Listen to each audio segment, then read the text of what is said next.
አለም ታዲያ ነው አይደለም እያለች ወደሱ በቀረበች ቁጥር ራሱ ተምቹ ሆኖ አገኘችው።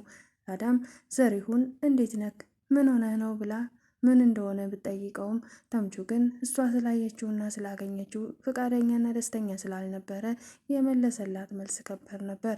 አንቺ ሴትዮ እዚህ ምን ትሰሪያለሽ በማለት ነበር የጀመራት እና ስለኔ ደግሞ የምትጠይቂኝ አንቺ ምን አግብቶች ነው እያለም ሲያመነጫጭቃት ነበር። ድንባላል ግን እሱ በሁኔታው በጣም ግራ ስለተጋባችና ምስቅልቅል ስላለ በጣም ስላሳዘናት ልትርቀው አልፈለገችም። ቢያንስ ምክንያቱም መጠየቅ ፈልጋ ነበርና አሁንም ቢሆን እየሰደባትና እያመነጨቃት ከጎኑ ለመቀመጥ ከዛ በኋላ ነበረ ተምቹና ድንብላል እየተግባቡ መጥተዋል። ግን ደግሞ ድንብላልን ስራዋን ሊያሳጣት የመጣ አንድ ትልቅ ችግር አለ። እሱም በተምቹ ምክንያት ነው። አባባንም ኖላዊ ሁሉ ነገር ግራ ቢገባቸውና ሁሉም መስመር አልይዝ ሲላቸው አንድ አማራጭ ይዘዋል። እሱም ወደ ወይዘሮ ሜላት ቤት መሄድ ነበረ። በሀና ጉዳይ ነገሩ ሁሉ ምንም ግራ ገብቷቸዋል። ጆሮንም ሲጠይቁት ጆሮ ስለ ሀና ምንም እንደማያውቅ ነው የሚነግራቸው። ሀናንም ሲጠይቋት ምን ሆነች ነው አንቺና አሲር ምን ሆናችሁ ነው ብለው ሲጠይቁ ሀናም ለምን ራሱን አትጠይቀውም እኔ ምንም አልሆንኩም ደህና ነኝ ከማለት ውጭ ሚስጥሩን ሊነግሯቸው ፈቃደኛ አይደሉም። እርግብ ባለችበት እስካሁን የተገኘችም ግን ደግሞ ፖሊሶቹ አሁንም እርግብን ማሳደድ ላይ ነው ያሉት። ወይዘሮ ሜላትም አሁን ላይ እሷ ፈቃደኛ ባትሆንም እርግብ እንድትያዝ እርግብ መያዝ አለባት ብለው ፖሊሶቹ ነገሩን ስላከበዱት ፖሊሶቹ ወይዘሮ ባዩሽን ከሚለቋት እርግብ ተፈልጋ ተይዛ የወይዘሮ ባዩሽን ጉድ ማውጣት አለባት ብላ አስባለች። ሌላው እዝራ ሀና ፍቅሩን ከመቀበሏ ስልኳን አጠፋፍታ ያጠፍታበታለች። ታዲያ ፍቅሬን የተቀበለችኝ ምንድን ሆና ነው? ለምንድን ነው ትናንትና ግንቻት ዛሬ ስልኳን አጥፍታ የጠፋችው? ወይስ ስላላመነችበት ነው ፍቅሩን መቀበሉን? ለምን ይሆን የጠፋችው እያለ ግራ ተጋብቶ ለብቻው ሁሉም ቆዝሟል። ተምቹ ለብቻው በፍቅር ኬዝ ቆዝሟል። ሌላኛው ጆሮ ሲሆን ሶስተኛው ደግሞ እዝራ ነው። ሁሉም በየፊናው የራሱ ከባድ ችግር አለበት። ግን ደግሞ አውርቶ ወይም ተናግሮ ችግሩ መፍራት ያልቻለው ሁሉ ለብቻው ሆኗል። አንደኛው ተምቹ ሲሆን ከማንም ሰው ርቆ ወደማያውቀው ሰፈር በጭስ ተደብቆ ነው ያለ። ማታ በብርጭቆ ውስጥ ነው ያለ። ይህ ሁሉ የሆነው ታዲያ በፍቅር ምክንያት ነው። እርግብ ያን ሁሉ ጊዜ አብረው ካሳለፈች በኋላ ከአሜሪካ እንዳልመጣ ስታውቅ ባለበት እንደተቆመ ነበር። ዓይንህን ላፈር ከዚህ በኋላ እንዳታስፈልገኝም ህይወቴን በሙሉ አበላሽተሃል በሚል ሰበብ የተለየችው። ታዲያ እሷም ካጣ በኋላ እሱም ሰው መሆን አልቻለም። ቆሞ መራመድ እንኳን እያቃተው ይመስላል። ሰላምም ስለ ሀና ጉዳይ አንዳንድ ነገር ስለ ወይዘሮ ሜላት አማክራት ነበር። ከዚህ በፊት ተምቹ ጆሮ እንደሚያፈቅራትና እንዲሁም ደግሞ እሷ ሌላ ሰው እንደምታፈቅር ለወይዘሮ ሜላት ነግራት ነበር። ያንን ነገር በማስመልከት ምናልባት ሀና የተረበሸችበት ምክንያት ባለፈው ሰላም የነገረችኝ ነገር ይሆናል። ልጆች ፍቅር ሲይዛቸው እንደዚህ ሊሆን ይችላል። በር ዘግተው ማልቀስና ከሰውን አታናግሩኝ፣ ለማንም ምንም ማውራት አልፈልግም የሚል ባህሪዋን መረዳት ትችላለች። ግን እንደዛም ሆና እናትነት ስላቃተና ልጇ በዛ ሁኔታ እንደዛ ስትሆን አላስቻላትም። እባክሽ ሀንዬ ልታወሪኝና አንድ ጊዜ እንመካከር፣ የሆንሽውን በሙሉ አስረጅኝ ብላ ልትማጸናትም ግን ሀና መናገር ብፈልግ ለአባዬ ነግረው ነበረ ብላ ወይዘሮ ሜላትን ያራቀቻት ነበር የመሰላት። በዛን ሰዓት ነበረ ወይዘሮ ሜላትም በጣም እንደከፋት የነገረቻት። ሀና እኔ እኮ እማዬ ለመባል የምበቃ ዜት አይደለውም። ታዲያ እስከ ዛሬ ድረስ ያሳደገሽ አባትሽ ልክ ነሽ፣ እሱም ማስበለጥሽ፣ አንቺ ምንም ጥፋት የለብሽም። እናም እኔ እናት አይደለሁም እያለች ራሷን መውቀስ ጀምራለች።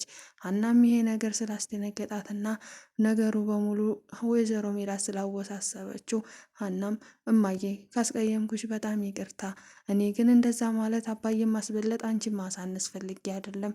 ነገሩ በሙሉ ተደራርቦብኛል። አሁን የምፈልገው ብቻዬንና ብቻዬን መሆን ነው።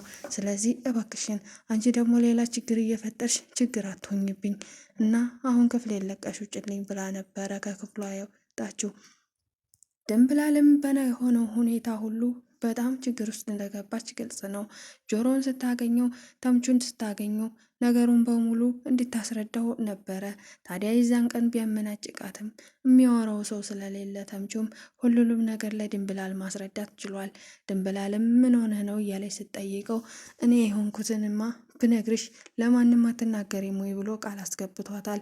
እሷም ለማንም እንዳማትናገር ቃል ከገባችለት በኋላ ሁሉንም ነገር እንዲነግራት ብላ ሰማችው።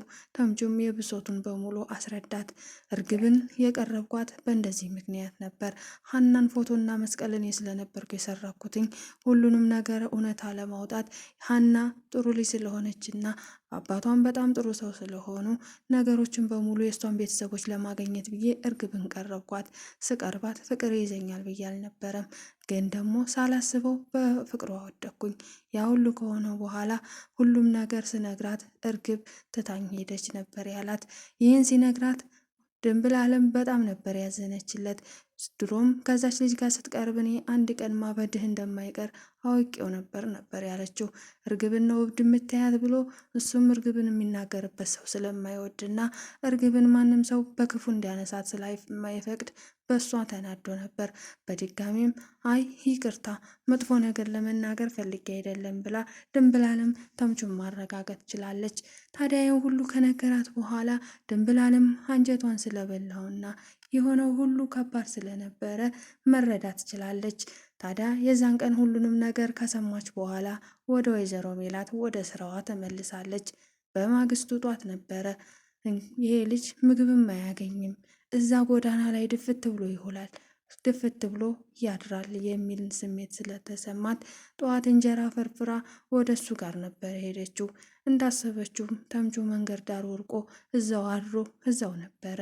ታዲያ እሷም ዘሪሁን ብላ ከቀሰቀሰችው በኋላ እባክሽን ከዚህ በኋላ እኔ ስሜ ተምቹ ነው፣ ዘሪሁን የሚባል ነገር ነው እዚህ ጦስ ላይ የጣለኝ፣ ስለዚህ ዘሪሁን አትበይኝ ብሎ ካለት በኋላ እሷም እሺ ይሄ ተምቹ የሚባለው ስም አልገባኝምና ነው ብላ ይቅርታ ከጠየቀችው በኋላ እሱም ከእንቅልፉ ከነቃ በኋላ ምግቡን ሰጠችው። እሱም ያችን ምግብ ከጎራረሰ በኋላ በጣም አመሰግናለሁ፣ ግን አሰሪዎችሽ የት ሂደሽ ነው እንጀራ ይዘሽ ቢሉሽ የት ሂጄ ነው ብለሽ ልትመልሽላቸው ብሎ ጥያቄ አቅርቦላት ነበር። ድንብላልም ነገሩን ቀለል አድርገው ነበር በሰዓቱ፣ ግን ደግሞ ነገሩ በጣም ከባድ ነው። ወይዘሮ ሜላት ወደ ቤት ስትመለስ እሳት ለብሳ እሳት ኮርሳ ነበር የጠበቀቻት። ታዲያ ድንብላል ተወራራችሁ በኋላ እሱም ምግቡን በልቶ ከጨረሰ በኋላ አይዞ ብላ እያጽናናች ከጎኑ ሆና ብዙ ሰዓታትን ከሱ ጋር ሳልፋ ወደ ቤት ስትመጣ ወይዘሮ ሜላት ሌላ ሰው ሆና ነው የጠበቀቻት። በሰዓቱ ወይዘሮ ሜላትም የመሰላት ሌላ ችግር ነበር። እሷ እንጀራ ይዛ ሄዳ የምጠይቀው ባዩሽን ነበር የመሰላት፣ ግን ደግሞ ድንብላል እንደዛ አታደርግም። ትናንትና እጄን እንደዛ አርጋ የቆረጠችኝን ሴትዮ ዛሬ ምን ይሁን ብዬ ነው እንጀራ ይዤ ሄጄ የምጠይቃት? ለእሷ እንጀራ ፈትፍቼ ይዤ ከሚሄድ መርዝ ራሱ ስጪ ብላ መሞት ፈልጋ መርዝ ስጪ ብትለኝ አላበላትም እያለች ነበር። ግን ወይዘሮ ሜላት ይሄንን ማመን አልፈለገችም። ታዲያ የት ነው የሄድሽው? እንጀራ ቋጥረሽ የት ነው እስከዛሬ ሂደሽ ማታቂውን የት ነው የሄድሽው ብላ ድንብላልን መጠየቋን አላቆመችም። ድንብላልን ይህን ከምነግረዎት ከዚህ ቤት ብታባረሩኝ ይሻላል፣ ሚስጥር ነው፣ የት እንደሄድኩኝ በፍጹም አልነግረዎትም ሜላት ብላ ተናግራለች። ሜላትም በጣም ነበር ያናደዳት። መሄድ የፈለግሽበት ቦታ ስትሄጂ ትነግሪኝ ነበር፣ ዛሬ ለምንድን ይሄን ነገር ድብቅ ያደረግሽው? ለምንድን ነው ማትነግሪኝ? እያለች መጮሃን ቀጥላለች። ከዛም በኋላ ከተንጫጩ በኋላ ሜላትም ወደ ክፍሏ፣ ድንብላልም ወደ ወጥ ቤት ከገቡ በኋላ በሰዓቱ ምናሴም ያ ሁሉ እየሰማ ስለነበረ ምናሴ ሁሉንም ነገር ለማስማማት አስቧል። ታዲያ ሜላትንም ካናገራት በኋላ ቀጣይ ድንብላልን ነበር ማናገር የፈለገው። ድንብላል ከእናቴ ጋር ተፈጠረውን ጸብ ሰምቻለሁ፣ ስለዚህ በጣም ይቅርታ፣ እናቴ ስትናድር ስሜታዊ ስለምትሆን ነው እንደዛ የምትሳደበው፣ ስለዚህ እባክሽ ይቅር በያት ነበር ያላት። እሷም እንዳልተቀየመቻቸውና ግን ደግሞ የተቀየመችው በአንድ ነገር እንደሆነ ነገረችው። እሱም ለባዩሽ እንጀራ አድርሰሻል፣ የእሷ ተባባሪ ነሽ ባለችው ነገር ነው የተቀየምኩት ብላ ነገረችው። ታዲያ በባዩሽ ጋር ካለሽ እንጀራ ይዘሽ የት ነው የሄድሽው ብሎ ምናሴም ጠይቋት ነበር። እሷም እኔ እንዲጠይቁኝ አልፈልግም፣ እኔ እዚህ ቤት የመጣሁት ለስራ እንጂ ሁሉም ሰው እየመጣ እንደ ፖሊስ እንዲጠይቀኝ አይደለም። ስትል ነበር። በዛ ሁኔታ ሆነው እሺ አንድ ነገር እንስማማ፣ ከማየ ጋር ተስማሙ፣ እማየንም በተረጋጋ መንፈስ እናውራት ብሎ እሱም ወደ ሳሎን ይዛ ከሄደ በኋላ ወይዘሮ ሜላት አሁንም ቢሆን መረጋጋት አልፈለገችም። ጥያቄዋ አንድ ነበር። የት ነው የሄድሽው? ለባዩሽ ነው ወይ እንጀራ የወሰድሽው? የሚለውን ነገር መናገሯን አላቆመችም። ድንብላልም ያ ነገር እያናደዳት መጣ። ታዲያ ሁለቱም መግባባት አልቻሉም። ምናሴም በመሀል ቤት በጣም እየተሰቃየ ነው።